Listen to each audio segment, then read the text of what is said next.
তোমরা যারা ক্যালকাটা ইউনিভার্সিটির আন্ডারে ফিফথ সেমিস্টারের ছাত্রছাত্রী আছো, ক্যালকাটা ইউনিভার্সিটির পক্ষ থেকে তোমাদের জন্য আজকে ফিফথ সেমিস্টারের পরীক্ষার রুটিন পাবলিশ হয়েছে। তোমরা অনেকেই জেনে গিয়েছো এবং যারা এখনও জানো না যে ফিফথ সেমিস্টারের রুটিন পাবলিশ হয়ে গিয়েছে, তোমরা ক্যালকাটা ইউনিভার্সিটির অফিসিয়াল ওয়েবসাইট থেকে রুটিনটা ডাউনলোড করে নিতে পারো বা আমাদের চ্যানেলের প্লেলিস্টে তোমরা চেক করতে পারো। সেখানে আমি আপডেট তোমাদের দিয়েছি যে কোন ডেটে কোন সাবজেক্টের পরীক্ষাগুলো তোমাদের আছে।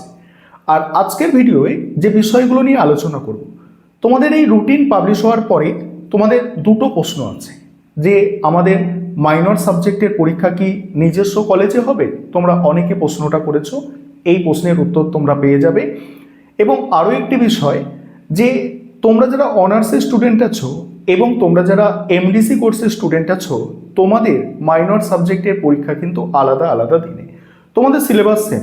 যেমন আমি তোমাদের বাংলা সাবজেক্টের যদি উদাহরণ দিই, ইতিহাস সাবজেক্টের যদি উদাহরণ দিই, রাষ্ট্রবিজ্ঞান সাবজেক্টের যদি উদাহরণ দিই, যে তোমরা যারা অনার্সের স্টুডেন্ট আছো, অন্য কোনো একটা সাবজেক্টে অনার্স নিয়েছো কিন্তু এই সাবজেক্টগুলো মাইনর সাবজেক্ট হিসাবে রেখেছো, তোমাদের পরীক্ষার ডেট হচ্ছে 2রা ফেব্রুয়ারি এবং 3 ফেব্রুয়ারি, অর্থাৎ ফেব্রুয়ারি মাসের 2 তারিখ এবং 3 তারিখে তোমাদের মাইনরের পরীক্ষা। তোমরা যারা অনার্সের স্টুডেন্ট আছো তোমাদের মাইনরের পরীক্ষা, এবং সেই একই সিলেবাসে মাইনর সাবজেক্টের পরীক্ষা দিতে হবে এমডিসি কোর্সের স্টুডেন্টদের। তাদের হচ্ছে ফেব্রুয়ারির 5 এবং 6 তারিখে, ফেব্রুয়ারি মাসের 5 এবং 6 তারিখে।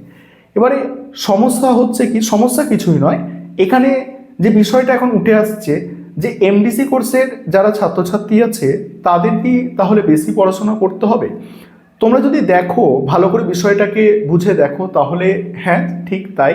এমডিসি কোর্সের স্টুডেন্ট যারা তোমরা আছো, তোমাদের মাইনর সাবজেক্টের পরীক্ষা যেহেতু লেটে হচ্ছে, অনার্সের যারা স্টুডেন্ট আছে অর্থাৎ যারা অনার্স রেখেছে কোনো সাবজেক্টে, তাদের মাইনর সাবজেক্টের পরীক্ষা আগে হচ্ছে, তোমাদের পরে হচ্ছে, তাই তোমাদের একটু বেশি পড়তে হবে।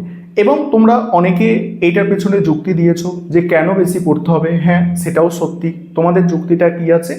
তোমাদের যুক্তি হচ্ছে যেহেতু সিলেবাস এক, ঠিক আছে, কোয়েশ্চেন পেপার ওদের আগে হয়ে যাচ্ছে এবং ওদের কোয়েশ্চেন পেপার পুরোপুরি কিন্তু এই এমডিসি কোর্সের যারা পরীক্ষা দিচ্ছে তাদের কোয়েশ্চেন পেপারের সঙ্গে ম্যাচ হবে না। অর্থাৎ কোয়েশ্চেন পেপার তো দুটো সেট তৈরি হবে, অনার্সের মাইনরের একটা, এমডিসি মাইনরের একটা, এবং সিলেবাস সেম।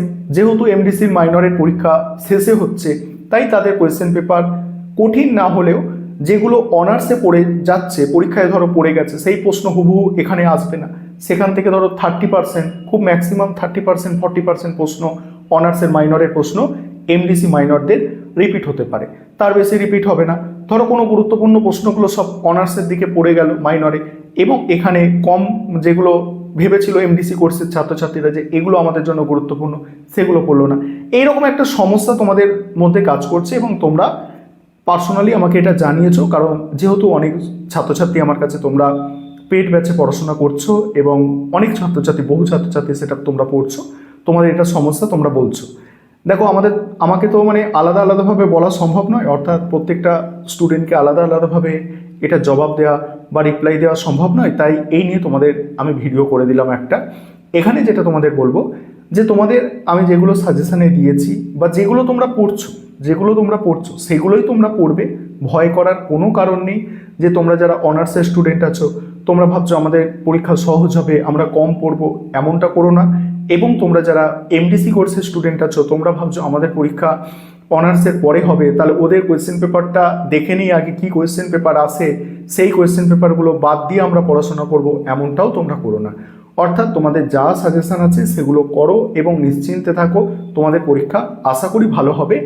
আর যে বিষয়টা মেন বিষয়, যে তোমরা যেটা জানতে চাইছো যে হোম সেন্টারের পরীক্ষা কি নিজস্ব কলেজে হবে এবারে, দেখো তোমরা যদি রুটিনের প্রথম পেজটা দেখো, তোমাদের এটা অনার্সের ছাত্রছাত্রীদের রুটিন, সেখানে একদম নিচের দিকে লেখা আছে practical examination of DSCC paper will be held in away centre and minor paper will be held in home centre. অর্থাৎ তোমরা যারা অনার্স কোর্সের স্টুডেন্ট আছো, তোমাদের প্র্যাকটিক্যাল যে এক্সাম, সেই প্র্যাকটিক্যাল এক্সাম কি অনার্সের পেপার যেগুলো আছে, অনার্সের 4টে ডিএসসিসি পেপার হয় অনার্সের ফিফথ সেমিস্টারে, সেই অনার্সের পেপারের প্র্যাকটিক্যাল এক্সাম যেগুলো হবে সেগুলো অন্য কলেজে দিতে যেতে হবে।